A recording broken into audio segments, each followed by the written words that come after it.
За, галзуу кино суугтан тавтай морилцгоо. Энэ удаад Морогийнх нь ярихаар сонгосон галзуу кино бол 2025 оны сүүлээр гарсан галзуу бүтээл болох Avatar: Fire and Ash. Морона эхний 2 ангийг нь ярьж өгсөн шүү дээ. Тэгэхээр 3 дугаар ангийг нь ярих нь ойлгомжтой байсан биз. За тэгээд 3 дугаар ангийг нь ярихгүй яагаад удваа гэхээр ойлгомжтой бүрэн та нартай нэг аятайхан гоё бичлэгтэйгээр нь үзүүлчих яа гэж бодоод хүлээгээд байсан болно. Тэгэхээр одоо ингэж цаг нь ярьсан байна. За тэгээд энэ галзуу солиотой киног та зөвхөн ачаагаан бэлд. Бусдыг нь бидэнд даадаг аяллаа мэрэгсэн зөвлөх хаан travel-тэй хамтран хүргэж байна. Аватарын галзуу ертөнцөөр аялдаг аяллыг зохион байгуулдаг газар шүү дээ манайхан. За тэгээд та нар маань яг үлээ Саба дараагүй бол Саба, дардсан бол Лайка дарахтал тэгэл болоо явчих юм. Тэгэд нэмж олон таван юм ярьж та нарыг залхаалгүйгээр шууд энэ галзуу киноны тайлбартан хэдүүлээ орцгоё.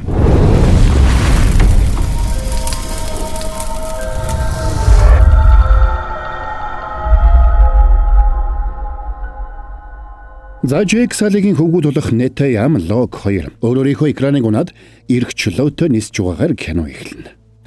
Лок өөд улсын ахтайгаа сүнснүүдийн ертөнцид нүүр тулж уулзсандаа баяртай байлаа. За тэгээд Локийг буцах болоход Нета Ям тэрнээс өөрийгөө яаж амиа алдсан болохыг асууна. Та буудулсаа. Хоёулаа зугтааж болох байсан ч надаас болоод та Спайдрыг аврахаар буцаж явсан. Энэ чиний буруу биш ээ. Аавд наад үгүй хэлээд үзэлтэй.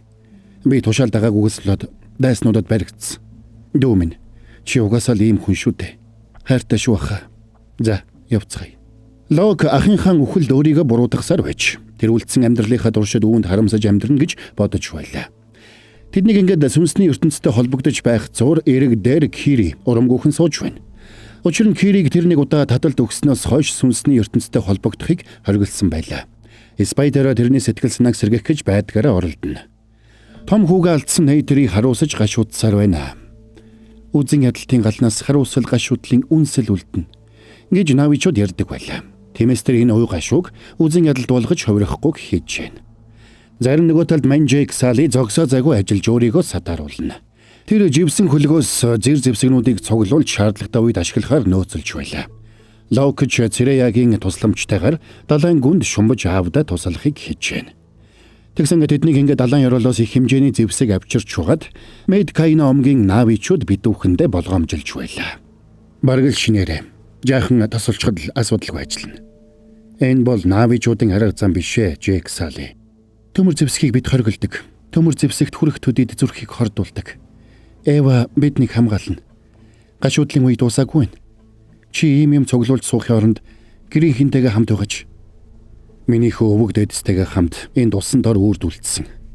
Тиймээс энэ газар бол миний гэр. Бид дайсны хөлгүүдийн өдөөс чадар тулдаж чадахгүй. Бид нэр азар хэдийг унагсан байж болох ч энэ зэвсгээр бол бүр олныг унгаж чадна. Джейк Сали, бидэнтэй хамт байгаад чинь баярлж байна. Гэхдээ бидэнд одоо буу зэвсэг биш, харин агуу тоорокийг унагч хэрэгтэй байна. Чи урдын шиг агуу тоорокийг унаж бусдыгаа удирд. Араад нэг унах үедээ би хараатан болж л хувирна. Тиймээс би дахин тоорокийг унахгүй. Тоорок магто болохгүй. Джейк Сали, чи хизээд тоорок магто байх болно. Энэ үед хүмүүс далайн ёроолыг самнаж Джейк Сали болоод тэрнтэй холбоотой зүйлсийг идэвхийлэн хайж байлаа. Хорондоо Майлс Кварич Джейк Салиг олж устгах зорилгоос ухрахгүй гэдгийг нь илэрхий. Лок далайн ёроолоос ээжийнхээ нумыг олсон ч ном нь бүхэлдээ хугараад ашиглах аргагүй болжээ. Иннээс болоод тэр сэтгэлээр унаж миний хүрсэн бүхэн сүрч байдаг гэж өөрийгөө буруутгана. Джейк Сали ч Нейтригийн сэтгэлийг засахын тулд урдаа тесрэх хошуу бэхэлсэн сум хийж өгсөн ч Нейтрид дахин тулалдах сэтгэл зүй байсангүй. Би тэнгисийн цэрэг. Би бууны өдөөс хутгаж жад бариад эсвэл хоосон залбирлаар тэмцэхгүй. Тэгэхээр яах вэ? Зогтож чадахгүй. Тулалдыг ихээр тулалдуулахгүй. Эва хангал гэдэг. Хүү маань амьсгал хурааж байхад Эва ч хаана вэ? Джейк, энэ газарт миний гих зүйл юу ч байхгүй. Ой минь байхгүй. Ард том минь байхгүй. Аави минь номч байхгүй. Надад ганц үлдсэн зүйл миний итгэл. Гэхдээ чамд гэр бүл чинь байгаа. Бас би байна. Би чамдаа маш их хайртай. Удалгүй толкуунууд эргэж ирсэнд хөөхтүүд баярлцгааж толкуунтай хамт задгаа далаад сэлж уй гашууга мартан хэсэгхэн хугацаанд зугааццгаана.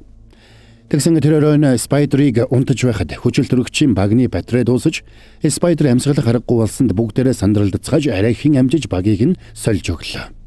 Маргааш нь хүчил төрөгчийн багнаас болоод үхэх шахсан Спайдрыг хүүхдүүд нь доогөлж давхурхаж байх зур гэнэт дохиод уурч агаарын худалдаачид тэдний тосгонд ирдэг.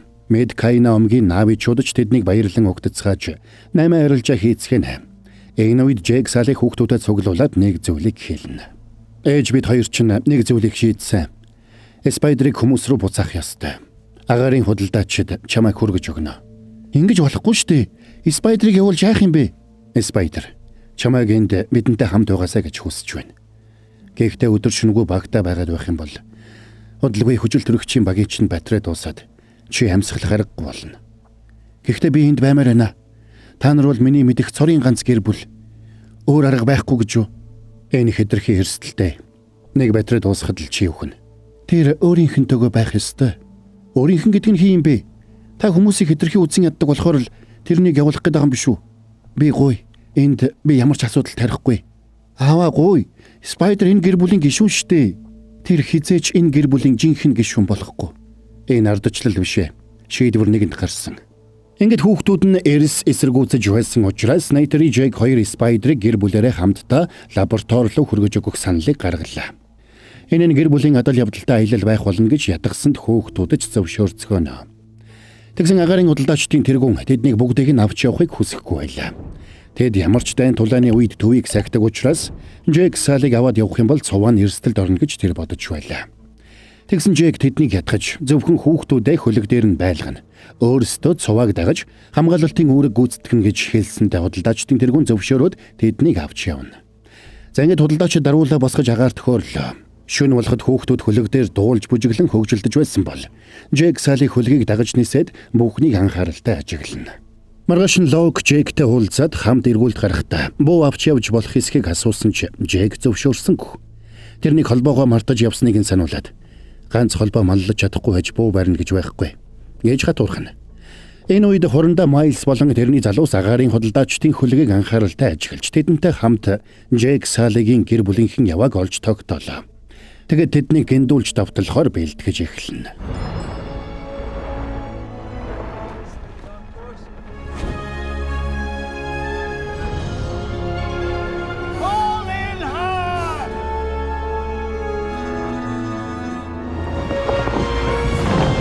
Тэгсэн агаарын худалдаачдыг хавцал дундуур нисэж өнгөрөхдөө зэрэгцээд Мангуан омгийн наавичууд тэдэн лөө давталсанд Джек Салиж хүүхдүүдээ бушуухан нугаад тэдэнтэй ширүүн тулаанд ордог.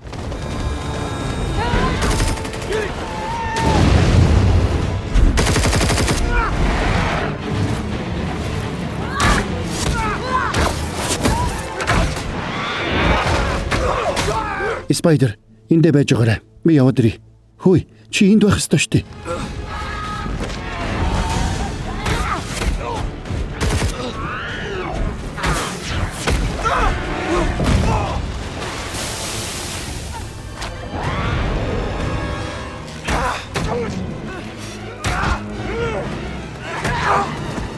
Удалгүй Мангуанчууд хөлгийн даруул дээр гарч чадараа хатгаж цоолж эхэлсэнд Джек ч тэдэн лөө дайран орно. Джек Салыг халз тулалдаад ялахгүй болохоо ойлгосон Мангуанчуудын толгойлогч нэг зэрэгтэй тушаал өгсөнд цаадах нь өөрийгөө галд шатааж камиказе болж хөлгийн даруул руу дайрч дэлбэрснээр хөлөг тэнцвэрээ алдаад унж эхэлнэ. Үүнтэй зэрэгцээд Мангуанчуудын толгойлогч экрантай нисэж тулалдаж байсан Найтерийг араас нь харуулж шархтуулдаг. Тэгсэн Найтерийг экранаа унаад Мангуаны толгойлогч руу дайрч орлоо. Хөлөг нь унах эрсдэлд орсон учраас Джейкийн хүүхдүүд бүгдээр экрандаа суугаад тэндээс зугтсан бол Нейтери тулааны үеэр экранаас холбирч доор байсан ойроо унаадах нь. Тэгсэн Кэригийн экран хүүхдүүдийг аврах явцдаа үхлийн шарх авсан учраас хүүхдүүд бүгдээрээ ой дотор газардлаа. Энэ үеэр Спайдрийн нэмэлт батарей унсан хөлөгт үлдсэн учраас Лок Спайдер 2 аргагүй эрхэнд унсан хөлөг рүү дөхөж очицгоно. Гэвч тэнд нь Мангуанчууд ирчихсэн байсан учраас тэд бушуухан буцаад зугтаалаа. За ингээд зугтаж явахдаа Лок өөрсдийг нь хөөж байсан 2 Мангуан дайчныг буудаж унагнаа. Энэ үед хурандаа Майлс цэргийнхээ хамтаар тулаан болсон газарт ойртоод ирж. Харин нөгөө талд Мангуанчууд Джейкийн 4 хүүхдийг шил даран хөөцгөөж байлаа. Тиймээс хүүхдүүд зугтаахын тулд ширүүн урсгалтай гол дагаж урсан. Джейк Сали хөлөг осолдсон газарт ирээд гэрийнхэнтэйгээ холбоо барих гэж оролдсон ч хэн ч хариу өгдөггүй. Энэ үеэр уснаас эсэмэнд гарсан хүүхдүүд араас нь хөөж байгаа цэргүүдийг тойрж иргээд унсан хөлөг рүү явхаар шийддэг. Учир нь Джейкийг тэнд очиж өөрсдийг нь хайна гэдгийг тэд мэдэж байлаа. Энээс гадна Спайдерийн масктай батраа дуусаж байсан учраас тэдэнд цаг багуулдаж. Джейк хөлөг осолдсон газраас Спайдерийн запас маскыг олсон ч үүнтэй зэрэгцээд хурандаа Майлз буутулгаж тэрнийг барьж авдаг. Би чамайг алсан шүү дээ. Би тийм ч амархан өгчихгүй шүү. Энэ үед хүн шархсан Нейтерийг хамаг хүчээр шавхаж экрандаа сууж байлаа. Харин нөгөө талд Джейк хурандаа Майлзыг ятгаж Спайдерыг яралт аврахгүй бол маскных нь батраа дуусаж амнаас нь аюулд орно гэж тайлбарлана.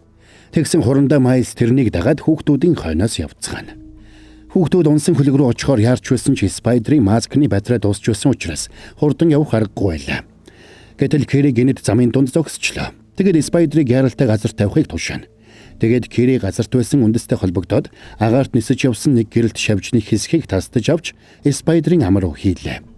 Тэгсэн тэр хавийн модны үндэснүүд бүхэлдээ гэрэлтэж байснаа Спайдерийн биетэй холбогдлоо. Тэгээд Кэри ойтой холбогдож тусгай зан үйлийг үйлдсэн ч хэсэг хугацааны дараа бүх гэрэл унтарсанд тэд Спайдерыг өгчлээ гэж бодоод гашуутан уйлцгаана. Тэгсэн гэнт Спайдер ханиалгаж байснаа босоод ирлээ. Тэр Навид шууд шиг амьсгалж чаддаг болжээ. Тэрний амьд байсанд хүүхдүүд бүгдээрээ маш их баяртай байлаа. Тэгсэн тэдний баяр удаан үргэлжилсэнгүй. Мангуанчууд тэдэн лөө дайрч ирээд бүгдийг нь бариад авна. Тэдний толгойлогч нь Локийн барьж явсан бууг их сонирхож байлаа. Энэ үед Джейк хурандаа Майлз хоёр тэдэн дээр ойртож ирсэн ч Мангуанчууд хэтэрхий олуулаа байдаг. Тэд Спайдерыг масаггүй амьсгалж байгааг нь хараад гайхацгаана. Мангуанчуудын толгойлогчийг Варангинэ. Манай хагаар Тэнгэрийн хүмүүст хортой биш үү? Учир нь энэ бол Эвагийн хүсэл. Эва гинэ. Хэрвээ би энэний хоолойг одоо хэрчий гэвэл Эва ч наварна гэж бодож байна уу? Та нарын шүтэн энд ямар ч хүчгүй. Энэ үед Джек хурандаа Майлзыг ятгаж гарныхаа гавийг тайлуулад хүүхдүүдийг аврахаар яран хөдөлцгөөнө. За sorry байж гараа. Энд одоо юун төлөө аватар ярьж өгч байгаа вэ дээ. Энэ галзуу кинотой холбоотой гяс нэг юм та нартай хэлээдхий. Тэгэхээр манайхан дугаараа маань хамтрагчаар ажиллаж байгаа аяллаа бүх үйлчилгээг нэг дөрөөс 20 жилийн туршлагаар баталгаажсан Монголдо тэргүүлэгч аяллаа компани болох Хаан Travel нь Аз, Европ, Хойд болон Өмнөд Америк твүүд рүү хөтөлбөртэй болон захиалгад аяллуудыг тогтмол зохион байгуулдаг. Тэн дундаас нь онцлоход байна штэ. Аватарын ертөнц рүү аялна гэд боддоо. Галзуу биз. Энэ галзуу киноны хөвдөг уулсын санааг өгсөн газар гээл бод. Тэнгэр багандсан уулсын дунд үүлэн дээр алхах тэр мэдрэмжийг мэдрэх боломжтой гэж. Аяллаа хугацаа 8 өдөр 7 шөнө, аяллаа үнэ нь 2,990,000 төгрөг юм байна. Төлбөрт багтсан зүйлс нь гэвэл 2 талын шууд нисэлгийн тээз, 4 модтой зочид буудал, хөтөлбөрт заагдсан хоол, унаа, үзэврийн үн, за дахиад аяллаа хөдөж гадаад зорчигчийн даатгал. 4 сарын 10-наас эхлээд баасан гараг бүр аялалтаа байна шүү. Та зөвхөн ачаага бэлд, бусдыг нь аяллаа мэрэгшсэн зөвлөх Хаан Travel-д даатгахад л болоо. За, тайлбараа үргэлжлүүлцгээе. Харин чи энэ зүйлийг яаж ашиглахыг харуул. Би чадахгүй. Сум дууссан. Буудах боломжгүй. Тэгвэл хамгийн багыг нь ал. Мангуанчууд вараны тушаалаар туукийг алах гэсэн ч энэ үед Джейк Майлз хоёр тэдэн лүү дайраад ороод ирцгээе.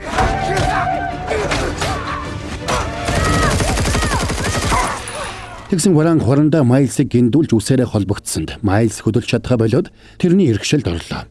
Энэ үеэр Мангуанчууд Майлзын цэргийн байршлыг илрүүлсэн учраас цаадах нь Майлз Джейк хоёрт тусалж чадлагүй тэндээс зугтаадаг. Чи хүчрхэг нэг юм байна. Чи үүгээр яаж аянгаар нэргүүлдгийг харуул. Энэ бол сум. Энийг ийшээ хийгээд онлоод гохын дарна. Болж байна. Дахиад сайхан байгаа биз? Өөрсдийн гисэн зэвсэгтэй болсондоо Мангуанчууд хөлн газар хүрэхгүй баярлцгаана. Харин энэ үеэр хүн чаргатай Нейтери экрана унсаар эрдэмтдийн байсан нууц лабораторид ирж байлаа. Тэнд он оматикаячудаас үлдсэн навичуд хамт амьдарч байлаа. Тэр шин Мангуанчууд тулаанд ялалт байгуулсан баяраа тэмдэглэж галын наадам хийцгээв. Тэднийг ингэж баярлж байх зур Кэри сэмхэн ан үндэстэй холбогдсонд ойд байсан ургамлууд бүгдээрээ хаажмар сэргэж эхэлснэ мань хэдийг хамгаалж байсан Мангуанчуудыг хортой сумаар харваж унгадаг. Тэгээд тэд хүлээсээ сэмхэн тайлж тэндээс зугтаацгаадаг. Удалгүй Мангуанчууд тэднийг зугтсан болохыг мэдээд хойноос нь хөөсөн ч намаг руу тулж очиод тэдний мөрийг алдчихна. Харин нууц лабораторид эрдэмтэд Нейтеригийн шархыг эмчилсэнд удалгүй Нейтерий ухаан орлоо. Тэгээд тэнд байсан бүгдэд хүүхдүүд нь дайсанд баригдсан гэдгийг хэлнэ. Тиймээс тэнд байсан хүмүүс бүгдээрээ аватартай ороод хүүхдүүдийг аврахаар хөдөлцгөөн. Зарим нөгөө талд намайг дагаж зогтсон хурандаа Майс Джейк хоёр хүүхдүүдийн хамтаар намгийн нөгөө талд гарч ирж байлаа. Одоо ингээд аюулаас мултарсан юм чинь. Хоёулаа асуудлаа энд шийдэх үү. Бидэнд зэвсэг алга. Хутаг байна штт. Чи чинь ядардгүй юм уу? За тэр нэстэг сармагчингууд хүрээд ирж магадгүй. Хүчээ гамцгаая. Үнэхээр тэдний хэлсэнчлэн мангуанчууд экрандаа суугаад намгийн дээгүүр нисээд тэднийг хайцгааж байлаа. Танаа эхнэр та хоёр сайн ажиллаж энэ хүүг сайн хүмүүжүүлсэн байна. Үгүй дээ. Спайдер өөрөө их мундаг хүү байгаа юм. Нэгтэй цаг нь ирэхэд би чамайг дарж авах болно. Энэ бүх хугацаанд чи нэг зүйлийг ерөөсөө ойлгоогүй байна. Энэ ертөнц чиний нүдэнд харагдаж байгаагаас хавгүй илүү гүн. Чи өөрөө түрүү нүдэрээ үдсэн бидтэй. Кири байна. Бас Спайдерыг харсан бидтэй. Надад хамаагүй. Би ямар өнгөтэй байх нь хамаагүй. Би аль багт тоглож байгаагаа хизээж мартдаггүй. Та одоо өөр нүдтэй болсон хоорондоо. Одоо зөвхөн тэр нүдээ нээхлүүлдээд байна. Өглөө болоход лабораториос ирсэн багийнхан Нейтеригийн хамт тэднийг олсонд тэд баярлан уулзцгаана. Харин энэ зур хоорондоо Майлз тэндээс сэмхэн зогтлаа. Тэдэн дээр ирсэн бүгд Спайдерыг маскгүй амьсгалж байгааг хараад гайхацгаадаг. Удалгүй хоорондоо Майлз цэрэгтэйгээ уулзаад хамтдаа төв барилгаа нээсэж ирнэ. Тэгэд удирдлагадаа Спайдер хүү Пандора гаригийн агаараар амьсгалж чаддаг болсон гэдгийг хэлсэнд тэд энэний цаадах нууцыг тайлж чадвал Пандора гаригийг хүмүүс эзэмшихэд илүү хэлбэр болно гэж бодцгоно. Тиймээс Спайдерыг олохын тулд Джейк Салыг олохоор шийдэцгээнэ. Үүнтэй зэрэгцээд нууц лабораторид ч бас эрдэмтэд Спайдер хүүгийн энэ шин чадварын нууцыг тайлахаар шаргуу ажиллацгаана. Тэгэд нэг онцгой ургамал Спайдерийн биеинд бүхэлд нь нэвчиж, эсийн төвшөнд бүх системийг нь удирдах болжээ гэдгийг тогтоодог. Үүний улмаас Спайдерийн цусныг тогтолцоо мэдрэлийн систем бүхэлдээ өөрчлөгдсөн байж, тэр бүхэл Спайдерийн толгойн араас навичуудынхтай адил мэдрэгч ургаад гарч ирсэн байлаа. Гэвч RDA-ийн эрдэмтэд энийг олж мэдээд бүх хүмүүсийг Пандоро дээр маасаггүй амьдарч чаддаг болгочихвол байдал бүр дордно гэж Джейк болгоомжлно. Харин нөгөө талд Кири, Нейтеригийн ээжийн тусламжтайгаар Ами модтой холбогдох гэж хичээж байлаа. Гэвч тэр Эватай холбогдож чадлагүй урдын адил таталт өгч эхэлсэн учраас эрдэмтэд тэрэнд тусал залгаж байж арай хийнэгэм сэргээж авна. Та нар надаас ямар нэг юм нуугаад байна. Би үүнийг мэдэрч байна. Надад үннийг хэлээд өгөөч. Охин минь, чамд эцэг байхгүй. Чи генийн хувьд аватартай адилхан. Тийм болохоор чамд аав байхгүй гэсэн үг. Би клон юм уу? Охин минь, энэ Эвагийн хүсэл байсан юм. Зүүдэндээ явагчийн биеийг энд хэвтүүлэхэд Эва хевлид нь үрийг суулгаж өгсөн юм.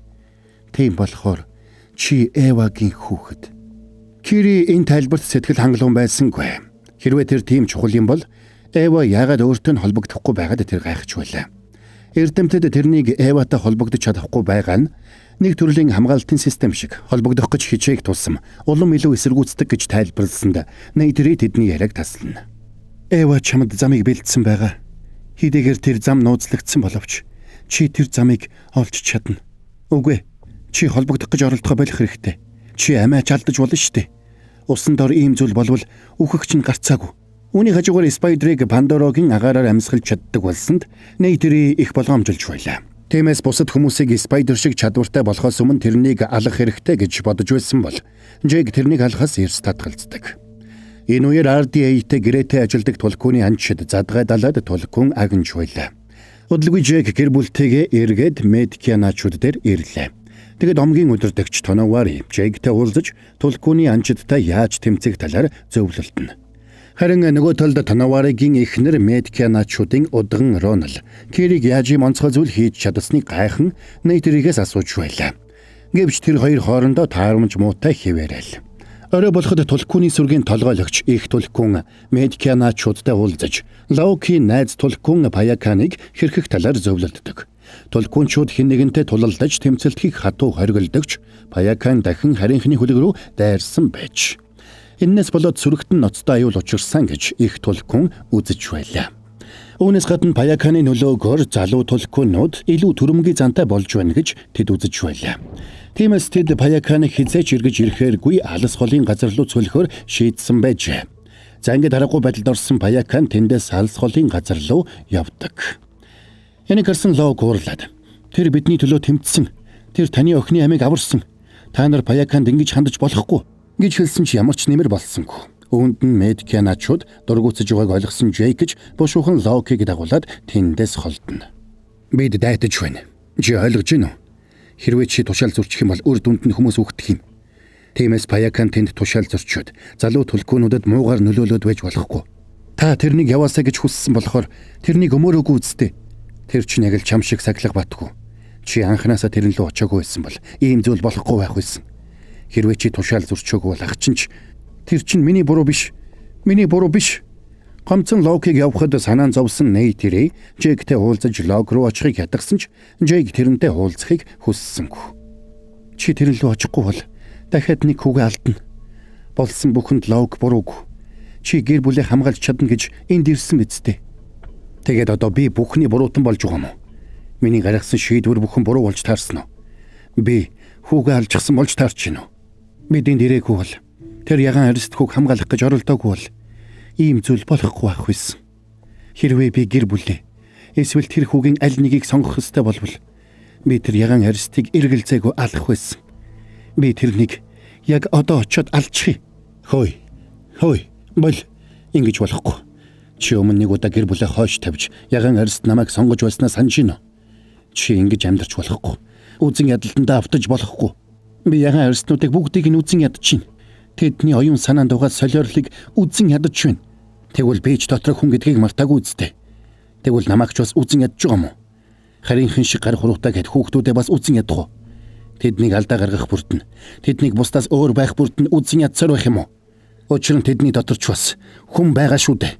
Тэгсэн Нейтэрийн сэтгэл хөмөрч тэндээс холдоод гашуудан хуйлсан ч Жейк тэрнийг тайвшруулж гэр бүлээрээ үргэлж хамт байх ёстой гэдгийг дахин сануулдаг. Энэ үеэр уурлаж бухимдсан Ловак том буу бариад тосгоноос холдоод алхаж байлаа. Тэгээд тэр өөрийгөө буудах гэсэн ч чадалгүй буугаа шидлээ. Тэгсэн Кири Цэрэя хоёр ирж тэрнийг тайвшруулна. Ах минь, бууж өгч болохгүй. Та бидэнд хэрэгтэй шүү дээ. Чи бидэнд хэрэгтэй. Бид чамд хайртай. Чиний дотор агуу чанар бий шүү дээ. Эцэг өвгдийн чинь хүч дотор ч байгаа. Энэ ном тэр хүчийг сэргэх болно. Ингээд маргаашнаас нь Лок ном сумаар тулалдах бэлтгэл хийж эхэлсэн бол шархан эдгэж эхэлсэн Нейтэрийч дахиад ном сумаар харвах бэлтгэл хийнэ. Харин баггүйгээр амьсгалж чаддаг болсон Спайдерт Кири яаж ийлүүтэй холбогдож усан дотор явахыг зааж байлаа. Тэгсэн нөгөө талд Майлз болон тэрний цэргүүд Спайдерыг хайж арлаас арал дамжиж навичуудын гэрийг шатааж байцааж байлаа. Эднэр үнэхээр мэдэхгүй юм биш үү?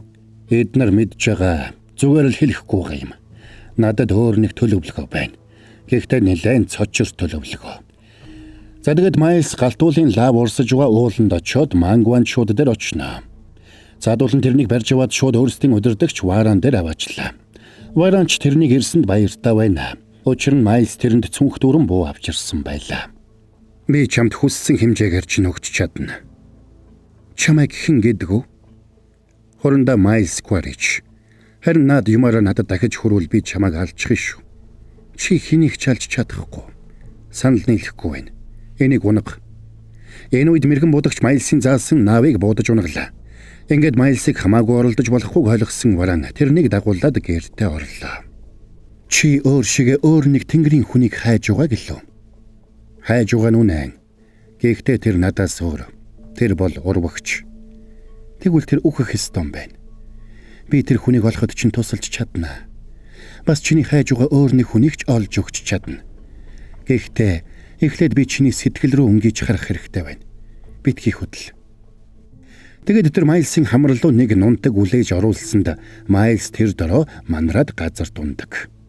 Энэ гал бол энэ ертөнц дээрх цорын ганц ариун зүйл. Энэ гал намайг баг байхад уулнаас бууж ирээд манай ойг шатааж бүхнийг устгасан. Миний ард түмэн үлсэж өгч байсан. Тусламж хүсэж хашгирсан ч Эва туслаагүй. Тиймээс би гал руу очиод галны хүчийг эзэмшсэн.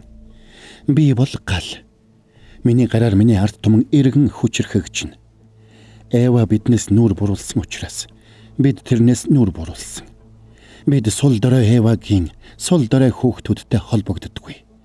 Харин чи зоригтой юм. Би чиний зүрхийг эднэ. Гэхдээ эхлээд чи миний асуултанд хариулах ёстой.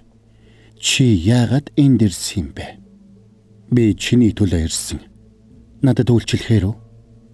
Би хиндэж үйлчилдэг вэ? Гэхдээ чи надад хэрэгтэй байна. Харин чи надад хэрэггүй. Гэхдээ чамайг боолоо болгож үлдээж болох юм. Үгүй ээ. Энэ чиний хүсэж байгаа зүйл биш. Чи өөртөө адил хүчтнийг хайж байгаа. Хамтдаа нийлж энэ ертөнцийг гал давтуулах нэг. Би чамд буугна. Бүх хүчрхэг зэвсгийг өгнө. Алсаас удирдах аянг шиг нэргэн. Чиний хурц чадах газар бүхэн чиний өмнө сөгдөнө. Эвата тэмцэх гэж байгаа бол чамд би хэрэгтэй. Би одоо чамайг ойлгож байна. Ингээд Майлсын цэргүүд Мангван шуудад асар их хэмжээний зэр зэвсэг нийлүүлсэнд тэд бүгдээрээ орчин үеийн зэр зэвсгийг ашиглаж сураад Пандоро гаригийг бүхэлд нь эзлэхээр бэлтгэж эхэлнэ. За, энд хүрээд энэ галзуу солиотой киноны парт 1-ийн тайлбар маань дуусч байна. Яахын аргагүй галзуу солиотой урт бүтээл болохоор хоёр хувааж ярихаас арга байсангүй. Та нар маань ойлгоорой. Тэгэхээр үргэлжлэл тайлбарыг та нарыг нэг удаан хүлээлгэхгүйгээр аль болох хурдан ярьж өгнө. Энэ Джеймс Кэмерон найруулагч нэг хэсэг байж байгаа л будавах юм да. Яахын аргагүй л мань гэдэг өөр ертөнц рүү аваачаад хайчих юм а тийм ээ. За тэгээд энэ галзуу киног та зөвхөн ачаагаан бэлд бусдыг нь бидэнд даадаг аяллаа мэрэгшсэн зөвлөх хаан travel-тэй хамтран хүргэлээ. Аяллаа бүх үйлчилгээг нэг дороос 20 жилийн туршлагаар баталгаажсан Монголдо тэргүүлэгч аяллаа компани болох хаан travel нь Аз, Европ, Хойд болон Өмнөд Америк твүүд рүү хөтөлбөртэй болон захиалгад аяллуудыг тогтмол зохион байгуулж байгаа юм байна шүү. Галзуу гэж. Та нар маань description хэсгээс холбоо барих мэдээлэл веб хуудас IG гэд дэлгэрэнгүй мэдээллийг аваарай. За тэгээд манайхан Саба дараагүй Саба адаарсан бол лайк дарахтал тэгэл болоо явчихж байгаа юм шүү. Анараа бас галзуу series өгтөн Саба дарч нэг дээрээ галзуу цувралууд орсоор байгаа шүү. Ингээд дараагийн бас нэгэн галзуу киноны тайлбараар хэдүүлээ эргээд уулзцгаая.